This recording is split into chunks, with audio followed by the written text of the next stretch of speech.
강지원 변호사가 함께하는 퇴근길의 유쾌한 한판 승부.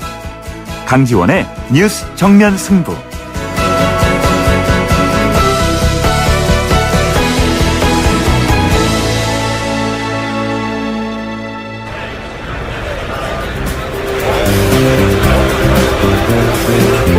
그들의 이야기가 아닌 우리, 진짜 우리들의 이야기를 들어봅니다.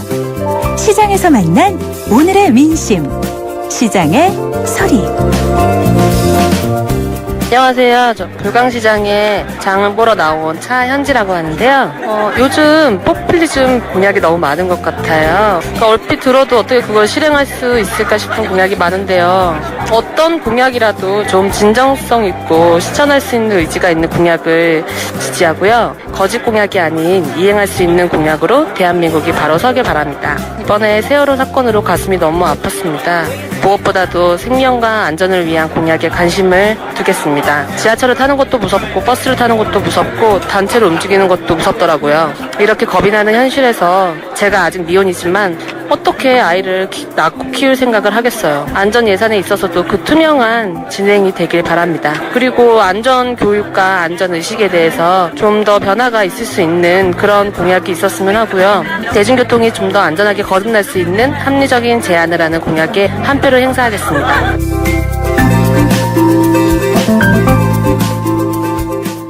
네, 뉴스 정면 승부 3부입니다. 매일 3부에서는 진짜 민심이 들리는 곳, 시장에서 여러분들의 목소리를 듣고 있죠. 오늘 시장의 소리는 불광시장에서 만난 차현지 씨의 의견이었습니다. 이번 6.4 지방선거에는 포퓰리즘 공약이 난무하고 있는데 실행할 수 있을지 의심이 든다고 하시면서 진정성 있는 국민들을 위한 올바른 공약이 필요한 시점인 것 같습니다. 라고 말씀하셨습니다. 그리고 오늘 청취자 여러분께 뉴스 정면 승부가 드린 질문은 이런 것이었죠. 지방선거 후보들의 네거티브 공방 어떻게 생각하십니까? 이런 질문이었는데요. 3737님께서는 네거티브 공방하는 후보를 찍어준 우리 유권자들도 문제라고 봅니다. 라고 적어주셨고요. 1477님께서는 네거티브를 위한 네거티브인지 아니면 사실을 말하는 건지 잘 살펴보아야 되겠지요. 라고 적어주셨습니다. 네, 아직 의견 주시지 않으신 분들께서는 짧은 문자 50원, 긴 문자 100원의 유료 문자입니다. 우물정 0945, 우물정 0945번으로 의견 보내주시고요. YTN 라디오 애플리케이션 예스로 듣고 계신 분들은 예스 게시판을 활용해 주시기 바랍니다. 강지원의 뉴스 정면 승부 3부 들어갑니다. 안녕하세요. 초보 운전자 수지입니다. 도로는 무섭고 차는 왜 이리 많은지 엄마야. 그래서 저는 살아있는 친구를 만났어요. 반응형 블랙박스 유라이브. 와, 정말 살아있네. 유라이브. 살아있는 블랙박스 유라이브. 결혼할 때도 흑침대, 사랑할 때도 흑침대, 아기 잠자리 피톤치드로 상쾌하게, 산소로 건강하게. 산소가 나오는 흑표 흑침대. 사랑해요, 흑표 흑침대.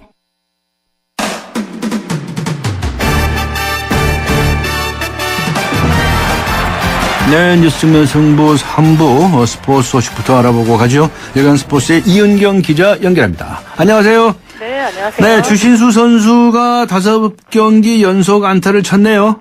예, 이 메이저리그 텍사스의 추신수 선수가요, 오늘 열린 디트로이트 타이거스 원정 경기에서 1번 지명타자로 출전해서 3타수 1안타, 볼넷 3개를 얻었습니다. 네. 안타는 첫 번째 타석에서 바로 나왔는데요. 네. 1회에 상대 선발 저스틴 벌랜드 상대로 우전 안타 기록을 하면서 5경기 연속 안타를 쳤습니다. 추신수가 이후에 볼넷 3개를 얻으면서 그야말로 출루머신다운 활약을 했는데요.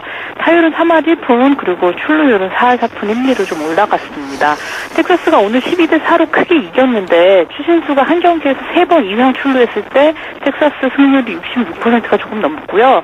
4번 이상 오늘처럼 출루했을 경우는 승률이 훨씬 높습니다.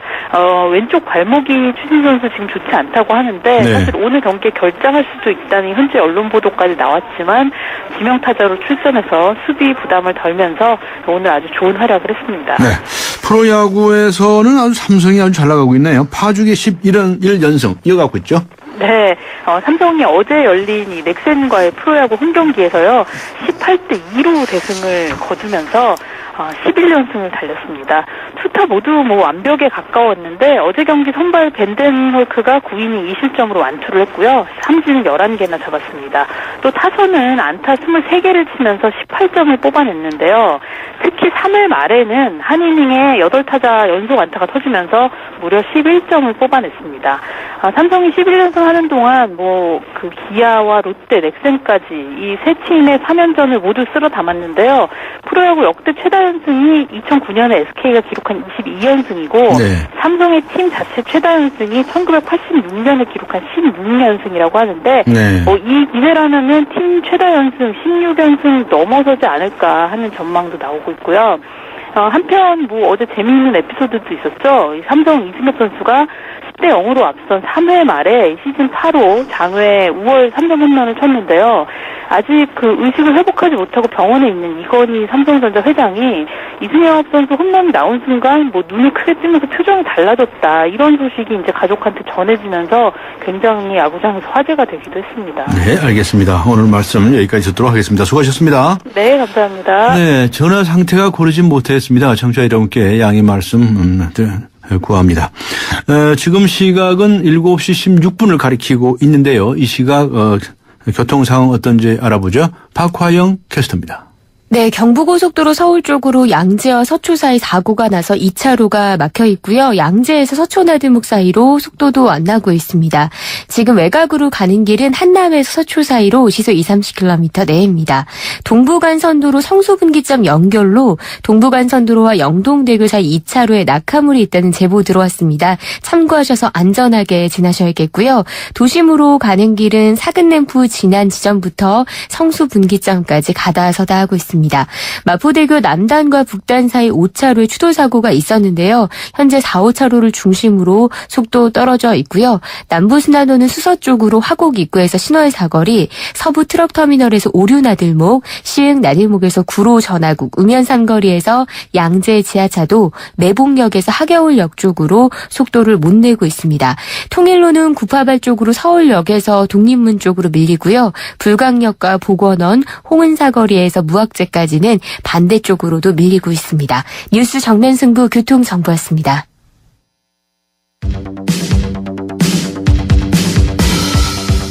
퇴근길을 함께하는 냉철하고 따뜻한 뉴스 정면승부. 뉴스 정면승부는 여러분의 참여를 기다립니다. 50원의 유료 문자 샵 0945와 YTN 라디오 스마트폰 어플리케이션 예스를 통해 여러분의 의견을 보내주세요. 뉴스 정면 승부는 여러분의 의견에 항상 귀 기울이고 있습니다. 네, 오늘 오전 고양 시외버스 종합터미널 지하에서 큰 불이 나서 40여 명의 사상자가 발생했습니다. 대형 마트와 영화관 같이 아주 다양한 편의시설이 갖춰져 있는 터미널 건물은 순식간에 검은 연기로 뒤덮였고 시민들은 급히 대피를 했습니다. 아직 정확한 원인은 파악되지는 않고 있는데요. 그렇지만 지하 1층 푸드코트 인테리어 공사 도중에 용접 작업으로 인한 화재로 추정되고 있다고 합니다. 오늘 정면 인터뷰 이 사건 화재 사고와 관련해서 자세한 이야기 나눠보겠습니다. 경민대학교 소방안전학과의 김염래 교수 연결합니다. 안녕하세요. 네, 안녕하십니까. 네, 이 화재 사건 소식 들으셨죠? 네. 원인이 뭐라고 짐작을 하실 수 있으십니까? 지금 상태에서? 좀 전에 말씀하셨듯이, 예. 현재는 용접 작업 시에 화재일 가능성이 크다고 보면 될 것 같습니다. 네. 그런데 이런 식의 용접으로 인한, 화재 사고가 번번이 일어납니까? 유사한 사고가 있었습니까? 네, 상당히 많이 있습니다. 용접으로 인해서. 예. 특히나 이제 작업장 화재는 용접 사고가 가장 많습니다. 예. 특히, 등간에 잠실에 건축하고 있는 초고층 건축물도 그렇고. 네. 또 2008년에 아마 발생한 이천 냉동 사고, 화재 사고가 있는데요. 그걸 대표적으로 할 수가 있습니다. 네. 그 당시에는 약 한 40명의 사망자가 발생한 아주 대형 화재입니다. 네. 네네. 그 아무래도 불꽃이 튀고 하니까. 네. 그 화재가 발생할 가능성이 있다 이렇게 볼 수 있겠는데. 네. 그렇다면 그런 것을 그럴 때 주의해야 할 무슨 소방 안전 규정이라든가 뭐가 있을 거 아닙니까? 그렇죠. 네. 그런 게 상당히 그런 게 있어요? 네, 소방 안전 규정은 따로 네. 소방법에 뭐 규정된 것은 없고요. 네. 그 용접 작업 자체는 이 산업안전규칙에 따라야 하기 때문에. 산업안전규칙. 네네. 그래서 현재 소방법 관련해서는 작업장 내에서 뭐 안전규정 이런 것은 없습니다. 그러나 네. 네. 용접 과정, 작업 과정에 있어서는 이 공사할 때 예. 사실은 위험성이 상당히 높기 때문에 예. 완벽한 소화 기구를 갖춘 후에 공사를 해야 합니다. 당연히 그렇겠죠. 네네. 그 특히나 뭐 이 가연성 액체라든지 그 가연성 액체가 발생되는 유증기가 있거든요. 예. 예, 유증기 등에 의해서 이 화재가 굉장히 높기 때문에 반드시 그 공사 시에는 소화 기구를 화재 진압이 가능하도록 갖춰 놓아야 됩니다. 어떻습니까? 짐작해 보시건데 이 경우에 그런 그 소화기구를 완벽하게 갖췄을 거라고 짐작이 되십니까? 아니면 그냥 없이 지내는 경우가 많이 있습니까? 사실은 이 작업하는데 예. 용접 시공한다든지 작업을 하는데 옮겨 다녀야 되기 때문에 네. 이런 부분이 상당히 좀 어려움은 있을 수가 있습니다. 아하. 예, 그러나 사실은 어떤 어려움이 있더라도 네. 용접 시에는 화재 발생이 크기 때문에 네. 특히 하나의 좀 예를 들어보면은 예. 사실은 용접 불꽃이 그 높이 한 우리가 용접 작업을 할 때 높이 한 2m 높이에서 용접 작업을 하게 되면 이 용접 불꽃이 비산하는 즉 이렇게 튀어나가는 거리가 네. 10m가 넘습니다. 아, 그래요? 네네. 그래서 그 주위에 있는 인화성이라든지 위험성 있는 물질에 충분히 이렇게 위험성이 있으니까 이런 부분도 고려해서 작업을 해야 되고요. 네. 만약 그렇게 될 경우에는 특히나 저마운을 차단을 시켜야 되는 그런 역할을 해주는 것이 있어야 됩니다. 예. 이게 뭐냐면 안전거리 확보인데 만약에 이 위험물, 인화성, 위험성 있는 물질이 격리가 불가능할 경우에는 예. 이 저마운이 비산하는 것, 이렇게 튀어나가는 것을 차단하는 그런 불연성 칸막이라든지 이런 걸 좀 설치를 해야 되거든요. 네. 네. 그 주변에 그 인화성 물질이 있으면은 그 뭐 불 나기 쉽잖아요. 예. 예? 그런 거 다 제거하고 안전거리 확보하고 해야 되는 이런 말씀이군요. 예, 그렇습니다. 그런 무슨 지침이나 규칙 같은 게 있습니까? 예, 사실은 다 있어요? 예, 안전 뭐 수칙, 지침 이런 거 다 있습니다. 아, 예. 작업자들은 예. 이러한 부분을 교육도 받습니다. 아, 작업하기 네. 전에. 네. 그래서 뭐 이번에는 뭐 사실은 용접 시에 뭐 화재가 났다 그러니 예. 이 용접에 대한 안전 수칙은 뭐 간단하게 몇 가지만 제가 이렇게 말씀드리면 예. 용접 전문가가 일단 용접을 해야 되고 전문가가 용접을 함으로써 이제 그런 인화성 물질들을 피할 수 있는 그런 상황이 되고요. 예. 그다음에 용접 작업장 주변에는 항상 아까 좀 전에 얘기했지만 소화기 예. 이런 부분들 항상 비치해 둬야 되고 예. 주변에 이 불이 붙을 위험이 높은 물건을 비치해서는 절대 안 되고 아까도 얘기했지만 차각막 예. 주변을 보호할 수 있는 예. 그런 것이 되어야 됩니다. 특히나 인화성 폭발성 물질 안전 관리에는 저마운 관리가 특히 중요합니다. 네. 네. 알겠습니다. 그다음에 격리 제거 이런 것들이 중요합니다. 네. 근데 오늘은 그 30분 만에 화재가 진압되긴 했는데 피해가 사망자도 많이 나오고 말이죠. 상상보다 커졌어요. 이게 무슨 특별한 원인이 있다고 보십니까? 사실은 이 복합 건물인데요. 네. 복합 건물에는 이 하나의 건물 내에 여러 업종이 이제 사업을 하는 그런 구조로 되어 있기 때문에 이번에도 보면은 이 화재에 그 해당하는 건물에는 뭐 홈플러스 영화관, 뭐 쇼핑몰 이런 등등. 네, 또 다양한 분들이 또 왔다 갔다 하시고, 예. 예, 그렇습니다. 또 유동 인구도 많고요. 예. 이렇기 때문에 이러한 구조적인 그런 문제가 상당히 많이 있다고 볼 수가 있겠습니다. 예. 뭐 잘 아시겠지만 영화관에서 영화를 본 후에 예. 사실 바깥으로 나올 때 어떻습니까? 이 방향 감각이 없는 경우가 자주 있는데. 그렇죠. 컹컹하니까요. 그렇죠. 예.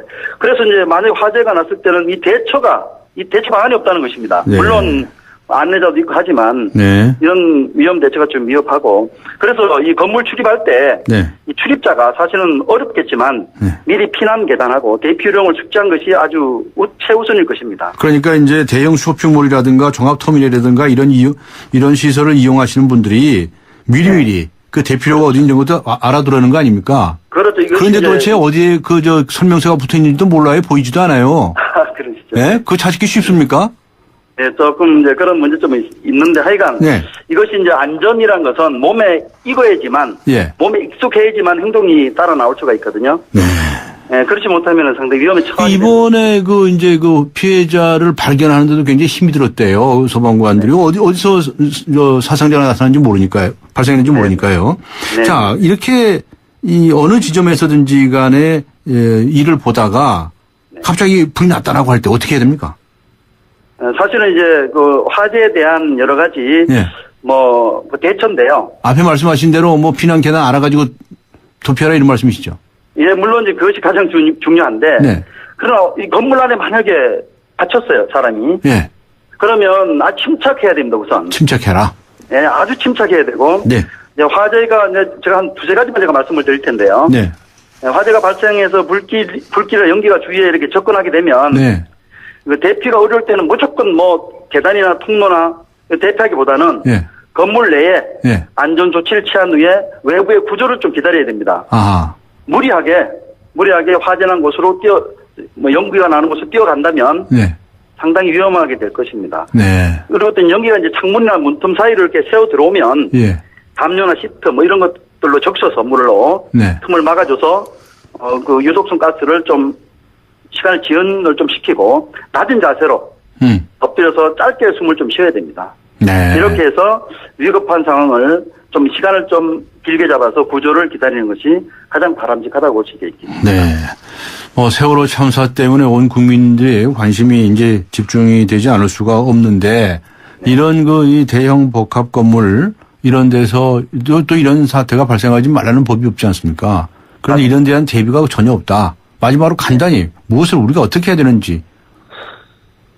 네, 사실은 앞으로 우리나라에서 발생되는. 네. 여러 가지 사건이 상당히 많이 있을 겁니다. 예. 특히나 이제, 그동안 경제 중심으로 발전돼 왔기 때문에. 예, 예. 이 안전에 대해서 먼저 이제 생각을 할 때입니다. 네. 이 안전이 가장 우선시 돼야 되는데. 네. 아직까지는 이 국민이나. 예.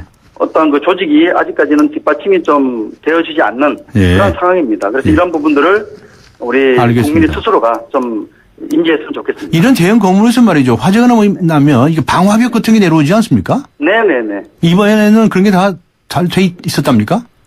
그래서 이제 아직 확인이 안 됐죠? 아니고 방화 셔터라고 하거든요. 방화 셔터, 예. 네네, 방화 셔터라고 하는데. 네. 이제 화재가 났을 때 그 화재 공간을 차단시키는 기능을 하는 것입니다. 예. 근데 만약에 화재가 나면 그 부분을 차단을 시켜서. 네. 화염이 바깥으로 확산되지 않게끔 이렇게 주는 것을 방화 셔터라고 그러거든요. 네. 이제 만약 이런 방화 셔터가 작동하지 않으면. 예. 상당히 위험한 경우가 상당히 많게 되는 근데 거죠. 이번에 지하니까 그런 것을 작동을 했었으면 좋았을 거라는 생각도 드는데 사실이 어떤지는 밝혀봐야 되겠네요. 그렇죠. 알겠습니다. 예. 오늘 말씀 감사합니다. 수고하셨습니다. 네, 고맙습니다. 지금까지 예. 경민대학교 소방안전학과의 김염래 교수와 함께 했습니다. 네, 말씀드리는 순간 대한항공 선수 로페스로 단독 찬스를 맞습니다. 네, 바로 슈터나요 슛! 골이에요! 브라질까지 환상적인 슛이네요. 대한항공 상파울로 주 5회 운항. Excellence in flight. Korean Air. 고마운 분께 편지를 쓰면 웰메이드가 당신을 대신해 좋은 옷을 보내드립니다. 웰메이드 땡큐박스 이벤트 5월 31일까지 웰메이드 코리아닷컴 첨조. 국민의 옷집 웰메이드. 네, 강전의 뉴스 정면 승부 3부 여기서 마치고요. 잠시 후 4부에서 뵙겠습니다. 서양 고전음악을 완성시킨 천재 작곡가 악성 베토벤. 그의 음악적 잠재력을 일깨워준 사람은 스승인 크리스티안 네페 선생님이었습니다. 네페 선생님은 지루한 이론과 반복적인 연습을 강요하지 않았습니다. 이탈리아와 프랑스, 독일의 유명한 오페라를 감상할 기회를 마련했고 어린 베토벤이 음악에 대해 더 깊이 느끼고 생각할 수 있도록 이끌었습니다. 가르치는 것이 아니라 깨우치는 교육, 아이들의 잠재력을 활짝 꽃피우는 우리 교육의 희망입니다. 이 캠페인은 I am the key, 눈높이 대교와 함께합니다. 김대리. 자네 아버님 입원하셨다면서? 네. 요즘 아내가 병원에서 아버님 돌보느라 힘들어해요. 아니, 이 사람이 아직도 포괄 간호 서비스를 모르나?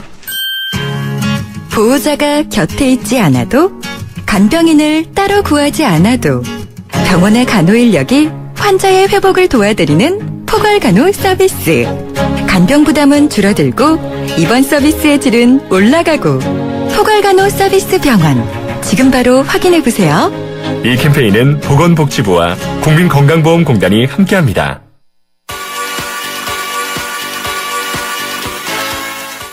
강지원의 뉴스 정면 승부.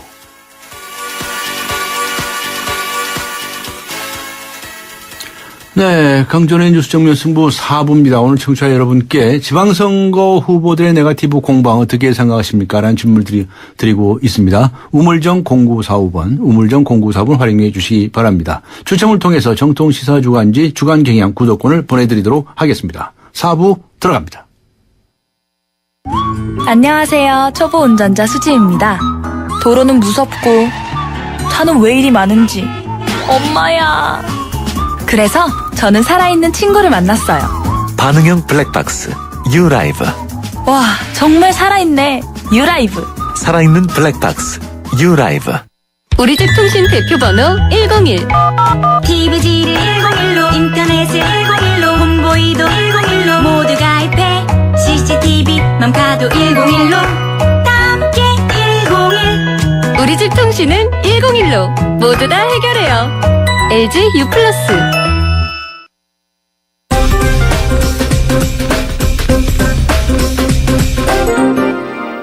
네, 뉴스 정면 승부 4부 경제 소식부터 알아보고 가겠습니다. 머니투데이의 김태훈 기자 연결합니다. 안녕하세요. 네, 안녕하세요.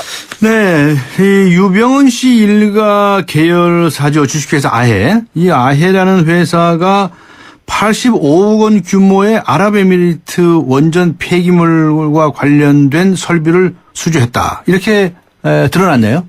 네, 그렇습니다. 아해는 유병헌 씨가 해외에서 사진작가로 활동할 때 썼던 예명이기도 한데요. 예. 이 회사는 또 그 유병헌 씨의 그 사진 작품을 사들여서 배임 혐의로 전현직 대표들이 구속이 되기도 했습니다. 그런데 지난 1912년에 이 아해가 아랍에미리트 그 원전 수주 당시 85억 원 규모의 폐기물 처리기계 계약을 맺은 것으로 드러났습니다. 이 회사는 1990년에 설립이 돼서 주로 도로용 페인트를 만들어 왔는데요. 페인트. 예. 네, 연간 매출액이 793억 원에 이릅니다. 원전 관련해서는 1993년 그 원전용 도료 개발을 한 적이 있습니다. 또 친환경 도료와 접착제 등 28개 특허를 보유하고 있습니다. 이 때문에 연구개발 명목으로 25억 8천만 원의 국가 보조금을 받기도 했는데요. 네. 하지만 그 도료를 주로 만들어 온 회사가 폐기물 처리 분야에 납품을 따낸 것에 대해서 좀 이상하다 의혹을 제기하고 있습니다. 특히 원전 폐기물 처리 기술과 관련해서는 별다른 실적이 없는 신생 업체에 불과했다는 겁니다. 네. 여기에 대해서 한전은 아해가 원자력 발전소용 농축폐액 처리계통 공급업체라면서 입찰을 통해 계약을 따내 문제가 없다고 해명을 했습니다. 네, 그렇군요. 정부가 학교 교육 현장에 전기요금을 인하하고 또 냉방비를 지원하기로 결정을 했네요. 네, 한여름 무더위에도 전기요금 때문에 찜통 교실 상태로 수업을 했었어야 했는데요. 네. 그 상황이 올여름에는 다소 나아질 것으로 보입니다. 정부가 올해 전기요금 납부에 쓸 수 있도록 학교 교육과정 운영비를 1,004억 원 증액하기로 했습니다. 또 초중고등학교에 부과하는 교육용 전기요금을 4% 내리기로 했습니다. 두 가지 혜택을 합하면 전체 학교 전기요금의 25%에 달하는 규모인데요. 학교 한 곳당 지난해보다 평균 1,160만 원어치의 전력을 냉난방용으로 더 쓸 수 있게 된다고 합니다. 네, 알겠습니다. 정부가 세월호 침몰 사고로 잠시 주춤하던 공공기관 개혁의 고삐를 다시 쥐기 시작했다. 이런 이야기가 있는데 무슨 이야기입니까? 네, 오늘 정부가 공공기관 정상화 워크숍을 개최를 했습니다. 네. 원래는 지난달 17일에 열릴 예정이었는데요. 그 세월호 사고 발생으로 무기한 연기됐다가 40여일 만에 개최된 것입니다. 이 자리에서 한국토지공사와 한국전력공사 등 주요 방만 경영 공공기관들의 부채 감축 계획이 발표됐습니다. 정부는 최근 화두인 관피아 척결과 함께 공공기관의 부채 감축과 복리후생비 축소 등을 통해 공공기관을 계속 압박할 계획입니다. 또한 그 세월호 사고를 계기로 공기업의 안전 관련 기능도 강조할 예정이라고 합니다. 네, 알겠습니다. 수고하셨습니다. 감사합니다. 네, 지금까지 머니투데이의 김태은 기자와 함께 했습니다.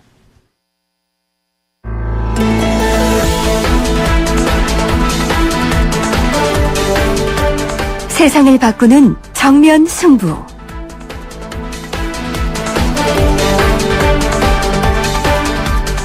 네, 세상을 바꾸는 정면 승부. 오늘은 교육 문제를 다뤄보는 시간입니다. 대한민국 사교육 이래도 괜찮은지요? 오늘 입시 교육 제도에는 무슨 문제가 있는지, 왜 그래서 사교육이 이렇게 기승을 부리는지 살펴보는 시간 마련했습니다. 사교육 걱정 없는 세상에 안상진 부소장 나오셨습니다. 안녕하세요. 안녕하세요. 네, 도대체 대한민국 학생들 입시 공부 때문에 정말 어쩔 줄은 모르죠? 네, 고통이 너무 심합니다. 그거 아주 고통이죠, 그거는. 그죠? 그렇죠. 엄청난 심각한 고통입니다. 네, 이 전문가이신데, 이 재미있는 이 공부를 아주 고통이라고 표현하시니까, 많은 분들이 오히려 공감을 하실 것 같습니다. 그게 이제 입시 때문에 그런 건데, 우리 도대체 이 우리나라 입시제도 뭐가 문제인지 좀 짚어봤으면 좋겠어요. 이 입시제도 많이 바뀌지 않았습니까? 네. 이거 어떻게 설명을 하시겠습니까? 수능 시험 이거 도대체 뭐 때문에 보는 시험 제도입니까? 네, 그동안 많은 변화들을 겪기는 했지만 현재도 지금 입시를 가장 대표하는 것은 좀 수능 시험이라고 볼 수가 있습니다. 네. 예, 수능 시험은 이제 지난 93년부터 그러니까 94학년도 대입 전형부터 21년간 이미 진행이 되고 있는데요. 원래 목적은 이제 고등학교 3년 동안의 어떤 성취도를 확인해서 네. 좀 대학 교육의 적격자인가 원래 이것을 판단하는 시험 그런 목적을 가진 시험입니다. 그러니까 수학 능력을 테스트하는 시험 아닙니까? 맞습니다. 네. 대학에서 이 학생이 이제 학문을 공부하는데 네. 적격한 학생인가 네. 원래 좀 기본적으로 보려고 하는 네. 그런 시험입니다. 그런데 그것 때문에 난리예요. 근데 이 수능 시험이 이제 그 역할에서 더 나아가서 네. 이제 이 전국의 학생들을 어떤 좀 그 성적이라는 잣대로 쭉 일렬로 줄 세우죠. 네, 줄을 이제 쭉 한 줄로 쫙 세우는 거예요, 그죠? 네. 사람 이름도 잊어버리고 점수만 외울 정도예요. 네. 아이고 세상에. 그래서 이게 줄을 쭉 세우면 이제 학교들이 또 이제 거기서 이제 성적별로 학생들을 좀 끊어가는. 사실 이제 수능이 이런 역할들을 좀 하고 있습니다. 네. 그러다 보니 좀 대학 서열화라든가 이런 부분들이 좀 고착화되고 좀 중등 교육이 좀 망가지는 좀 그런 부작용이 나타나고 있습니다. 네. 그런데 이 수학 능력 시험을 준비하기 위해서 말이죠. 이 고등학교에서 제대로 된 교육 과정에 따라서 학생들을 가르치고 있습니까? 사실은 이 수능 시험이라고 하는 게 원래는 이제 고등학교 교육 과정을 잘 이수했는가를 봐야 되는데 그렇죠. 사실 수능 시험이 고등학교 교육 과정을 벗어나는 네. 어려운 부분들이 많습니다. 네. 특히 이제 영어 수학에서 그렇고요. 네. 특히 또 문제가 되는 것은 아무래도 그 시험의 형태가 좀 객관식 문제풀이 어떤 지식을 암기해서 푸는 시험이다 보니까 예. 그 영향으로 인해서 좀 초중등 교육이 그런 객관식 문제풀이 위주의 수업이 계속 진행이 되고 있고요. 예. 좀 토론이라든가 논술이라든가 우리가 좀 생각하는 네. 좋은 교육을 하기 어려운 좀 그런 제약을 많이 주고 있는 것이 사실입니다. 네. 저희는 이제 나이가 좀 들어서 그런데 말이죠. 우리 학창 시절 다닐 때도 맨날 달달달 외웠어요. 네? 그게 아주 일이었어요. 네. 그게 지금도 마찬가지입니까? 그렇습니다. 지금도 우리 학생들 달달달 외우고 암기식으로 문제 풀기 하고 그래야 됩니까? 많이 달라지지 않았습니다. 많이 달라지지 않았어요. 사실 참, 그때 세상에. 그 산업화 사회에서 필요한 인재상과 사실 네. 지금 미래 사회에서 필요한 인재상이 좀 다름에도 창의적인 불구하고 사람이 좀 필요하고 그렇습니다. 자기 생각을 내세울 수 있는 사람들이 필요한 거 아니겠습니까? 그렇습니다. 예. 그런 부분에 좀 우리 교육이 쫓아가지 못하고 있는 상황이 있고 예. 좀 그런데 많은 제약이 되는 것이 사실 이 수능 시험이라고 좀 볼 수가 있습니다. 네. 그럼 수능 시험이 못 됐네요. 왜 실례 말씀이지만, 예? 제대로 된 수학 능력을 평가를 해야지. 네. 예? 그렇게 똑같은 획일적으로 달달달 외우게끔 만들면 됩니까? 이게 지금 약간 좀 필요악 같은 부분이 있는데요. 예, 예. 지금 이제 대학이 워낙 서열화가 되어 있다 보니까 학생들을 또 학교에 보내기 위해서 막 변별해야 되는 역할들, 네. 그 줄 세워야 되는 역할들이 지금 필요하다고 보고 이제 그 역할들을 이제 수능이 하고 있는 것입니다. 네. 따라서 좀 이 부분에서 대학 서열화와 이 대입 전형의 촘촘한 변별력 이 두 네. 가지가 좀 같이 조화가 돼서 해결이 좀 돼야 되는 그런 큰 과제가 있습니다. 그런데요, 제가 한 가지 좀 전문가이시니까 질문을 좀 드려보고 싶은데, 예를 들어서 제가 무슨 대학교의 수학과 교수다라고 라고 하면, 우리 수학과에는 다른 것보다 수학을 좀 잘하는 친구들이 왔으면 좋겠다. 이런 희망을 갖지 않을까요? 음악 대학에서는 음악을 잘하는 사람들이 가야 되는 것처럼. 그렇게 주특기가 무엇인지, 적성에 맞는 게 무엇인지 그것을 잘하는 그런 청소년들, 학생들을 모집하려고 그렇게 노력하면 안 됩니까? 사실은 그게 이제 대학 모집 단위별 특성화라고 부르는 건데요. 그런데 지금은 사실 그런 부분들이 굉장히 부족한 면입니다. 네. 특히 이제 문제가 많이 되는 것이 이제 문과계통의 학생들인데요. 이 문과계통의 학생들이라도 사실은 그 중상위권 대학 이상에서는 문과 학생들에게 가장 많이 요구하는 것이 사실은 수학 점수입니다. 수학 점수예요? 그렇죠. 그러니까 사실은 국문학과에 진학해서 좋은 소설가가 되려고 하더라도 좋은 대학에 진학하기 위해서는 사실 수학과외를 해야 됩니다. 그래요? 제가 사회 나와서 사회생활 해보니까 수학 그렇게 중요하지 않던데요. 하지만 우리나라의 상위권 대학에서는 수학이 차지하는 비중이 상당히 높고요. 그래요. 그 상위권 대학들이 못 됐네요. 나쁜 대학들이네요. 좀 그런 부분들은 좀 바뀌어야 되는 것이 맞습니다. 그래서 정말 그 대학에서 원하는 모집 단위의 그런 능력이 좀 충분한 학생들을 좀 더 뽑으려고 하는 좀 그런 부분들이 필요한데요. 지금은 좀 수능으로 해서 뭐 언수, 외탐을 좀 기계적으로 해서 모든 걸 잘하는 학생들을 좀 뽑으려고 하는 그런 욕심들이 많이 있습니다. 이야, 아직도 그렇군요. 정말 이게 큰일 났군요. 이게 더 고치지 않으면 정말 대한민국 교육이 안 되는데. 그런데 그래서 방금 말씀하신 것처럼 이런 수능 시험 때문에 준비를 해야 된다. 그래서 사교육이 기승을 부리는 거 아니겠습니까? 예, 사교육 저희가 조사를 해도 사실은 좀 수능을 대비로 한 사교육의 비중이 가장 높고요. 전체적으로 지금 사교육비가 너무 좀 과다하게 도대체 지금 얼마나 들어갑니까? 일단 그 공식적인 통계로는 이제 18조 6천억. 18조 6천억. 잘 감이 안 오시죠? 감이 이게 많은 돈인지 적은 돈인지 많긴 많은 것 같은데. 조금 더 설명을 드리면은 거기에다가 이제 비공식적으로 안 잡혀 있는 영유아 사교육이라든가 뭐 EBS 같이 다 합하면 한 공식적인 건 한 23조가 되는데요. 이 금액은 우리나라 국민 모두가 한 40만 원씩을 뭐 애기라든가 노인이라든가 가리지 않고 모든 국민이 40만 원씩을 좀 지불하는 부담을 해야 하는 그렇죠. 그 정도 돈이에요? 금액이라고 보시면 되겠습니다. 그렇게 많은 돈이에요? 예. 와, 말도 안 되네요, 그죠?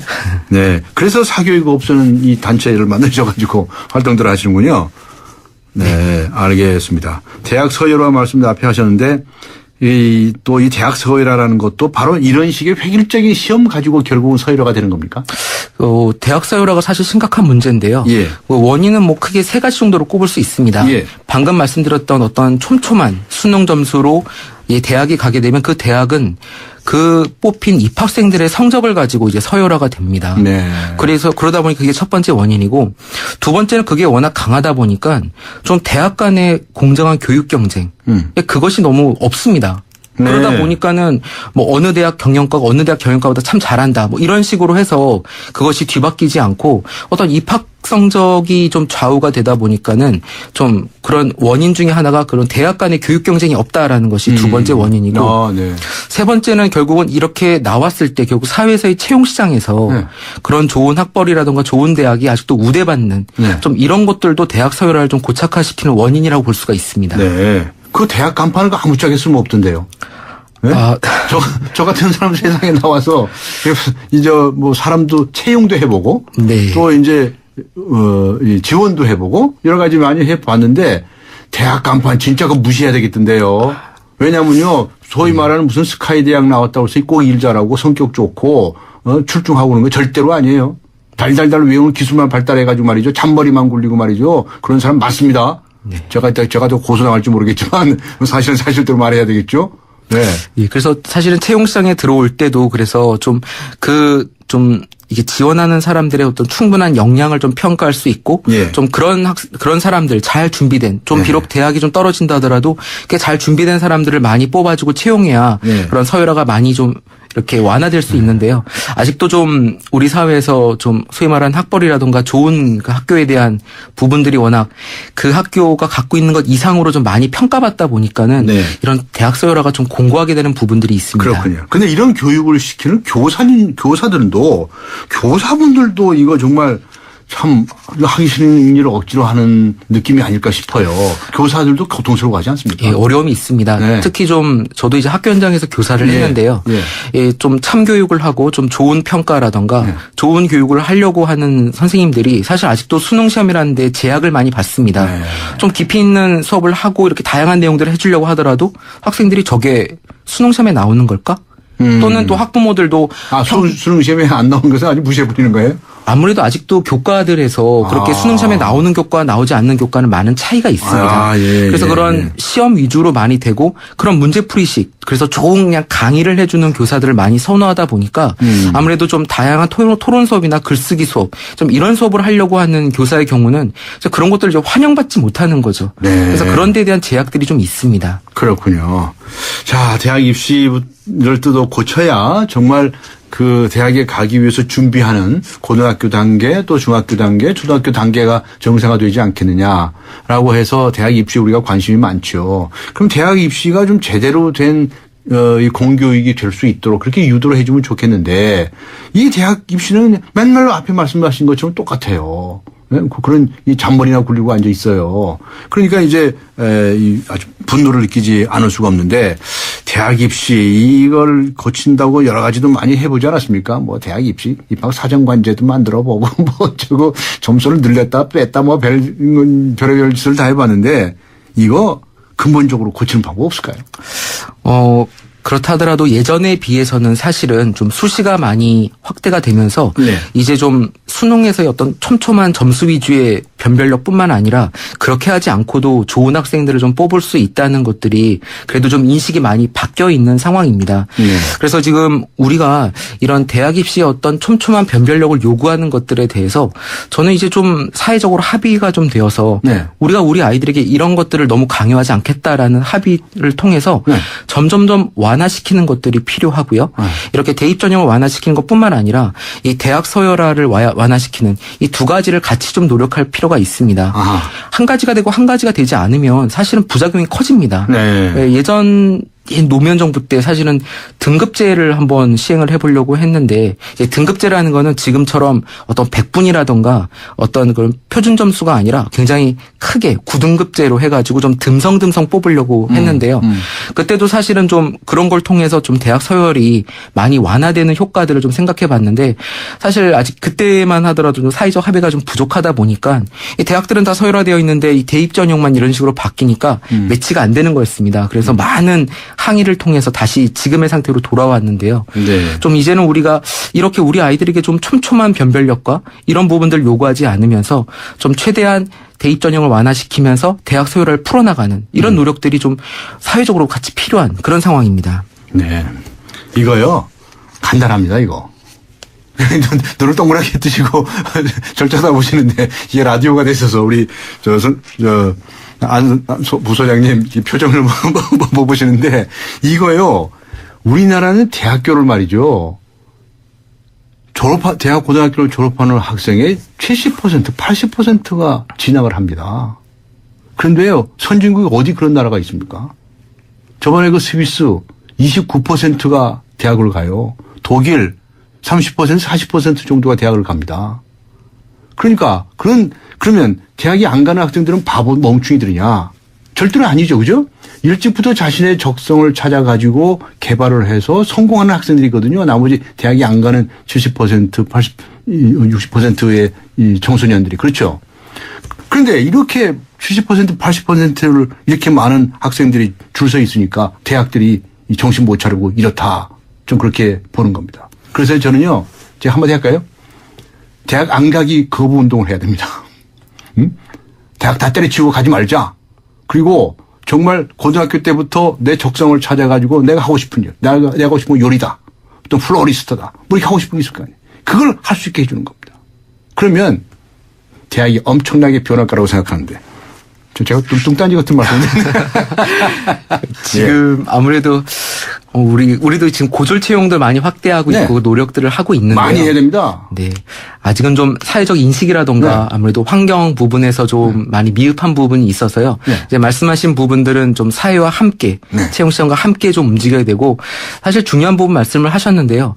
우리 아이들이 선호하는 서울대가 사실 0.05%의 학생들이 가고요. 스카이라고 하더라도 1.8%가 가고요. 우리가 들어본 주요 대학 한 10개 대학 해도 4.9%밖에 못 갑니다. 그러니까 사실 우리가 지금과 같은 마음들을 바꾸지 않으면 95%의 아이들을 다 실패자로 만드는 거거든요. 뭐 말도 안 되는 서열에 끼워 맞춰가지고 바보 죽음 만드는 거 아니에요. 그러니까 사실은 여기서 굉장히 좀 시급하고 우리 아이들이 사실은 그 대입시를 거치면서 굉장히 패배감과 자신들이 좀 할 수 없다는 부분들에 대한 그런 자존감이 많이 떨어지는 것이 사실이기 때문에 우리가 이것을 이제 사회적인 문제로 보고 함께 합의해 나가면서 풀어나가는 지혜가 필요합니다. 제 말씀을 믿으실지 안 믿으실지 모르겠는데요. 제가 서울대학 나왔거든요. 근데 내 평생 동안에요. 서울대학 간판은요. 제 인생에서 아무짝에 쓸모없는 아무짝에 의미 없는 간판이었습니다. 그런데 왜 다들 거기에 몸매 가지고 삽니까? 근데 우리 살아가는 청소년들이 제발 좀 그러지 않았으면 좋겠다. 정말 이렇게 간곡하게 부탁을 하고 싶은 생각을 할 때가 많이 있죠. 자, 상대적으로 이 취약한 사회 계층의 학생들이나 농어촌 지역 학생들 이게 또 불이익을 또 받는 문제가 있어요. 그렇죠? 어떤 불이익을? 상대적으로. 상대적으로요? 상대적으로 입시라든가 이런 데서. 네네. 사실은 이제 입시가 많이 복잡하면은, 입시가 많이 복잡한 상황이라면은, 사실 그런 정보가 부족한 학생들이 좀 많이 어려움을 겪는 것이 사실입니다. 그래서 이제 때로는 어떻게 보면은 좀 간단한 입시를 많이 요구할 때가 있습니다. 그래서 앞으로의 입시는 그렇게 복잡한, 지금 것처럼 대학이 논술이라던가 적성이라던가 특기자정이라던가 굉장히 복잡한 걸 많이 요구하는데요. 그게 아니라 좀 학생부 중심, 고등학교에서의 어떤 그런 성적이 학생부 중심과 좀 이렇게 완화된, 좀 수능 중심으로 해서 좀 단순화될 필요도 있습니다. 좀 그쪽 방향으로 개선될 필요가 있습니다. 시험 자체는 그렇게 단순화시키고, 그렇죠? 그리고 대신에 각 대학에서 각 과목마다 각 전공마다 거기에 필요한 과목들을 중점적으로 보면 어떨까 싶은 거예요. 그렇습니다. 예를 들면 내가 수학과 교수다 그러면 수학 점수에 대한 가산점을 주고 다른 점수는 그렇게 중요하지 않을 수도 있단 말이죠. 또 국문학과다라고 하면 이 친구가 이 국어라든가 다른 어학 쪽의 실력이 어떤가를 보고 거기에 가산점을 주고 국어 잘하는 친구, 수학 잘하는 친구가 필요한 것이지 그 과에서는 모든 것을 다 잘하는 1등, 2등, 3등이 필요한 게 아니잖아요. 맞습니다. 네. 그렇게 대학이 확 변신을 하면 좋은데 대한민국 이 대학 왜 안 변합니까? 사실은 이 대학 서열화에 있는 이 상층부에 있는 대학들은 지금의 체제가 너무 좋습니다. 사실은 이렇게 정말 우수한 학생들, 이런 학생들을 위해서부터 딱 잘라가기 때문에 사실 그런 부분들에 대해서 불편함이 없거든요. 이 현실을 즐기고 있군요. 나쁠 게 하나도 없습니다. 사실 이제 이런 부분들이 있기 때문에 제가 아까 사회적인 합의가 필요하다라는 말씀. 알겠습니다. 세상을 바꾸는 정면 승부 오늘 교육 문제 다루었습니다. 지금까지 사교육 걱정 없는 세상의 안상진 부소장과 함께했습니다. 감사합니다. 갈수록 심해지는 미세먼지, 황사, 알러지, 진드기. 우리에겐 더 건강한 세탁기가 필요해졌습니다. 트롯만의 건강 세탁 시스템으로 더 깨끗하게, 더 꼼꼼하게, 더 건강하게. 그래서 우리는 트롬을 입습니다. LG 트롬. 미세먼지 많은 날엔 깨끗하게 쿠쿠 청정. 비 오는 날엔 산뜻하게 쿠쿠 제습. 공기청정기와 제습기가 만나 1년 내내 쿠쿠 하이브리드 365. 지구의 미래는 슈퍼히어로가 지키고 가족의 행복은 쉐보레가 지켜줄게요. 쉐보레 러브 패밀리 페스티벌. 스파크 최대 3년 무이자 할부, 말리부 캡티바 올란도 최대 3년 1.9% 할부, 차종에 따라 최대 100만 원 할인. 5월에도 쉐보레만 믿으세요. 홈페이지 참조 5월 31일까지. Chevrolet. Find new roads. 지방선거 후보들의 네거티브 공방 어떻게 생각하십니까? 오늘 뉴스 정면 승부가 여러분께 드린 질문이었는데요. 네거티브 공방은 선거 이슈를 떨어뜨리는 행위다. 유권자는 보기 불편하다. 아니다. 사실을 말하는 것일 뿐 네거티브 공방 괜찮다. 여러 가지 의견들을 주셨습니다. 의견 보내주신 많은 분들께 감사의 말씀을 드리면서요. 휴대전화 뒷자리 1736번님 주간경영 구독권을 보내드리도록 하겠습니다. 오늘 순서 여기서 모두 마치겠습니다. 지금까지 프로듀서 이은지, 기술감독 장미진, 신동해, 작가 황순명, 강혜은, 그리고 진행의 강재훈이었습니다. 고맙습니다.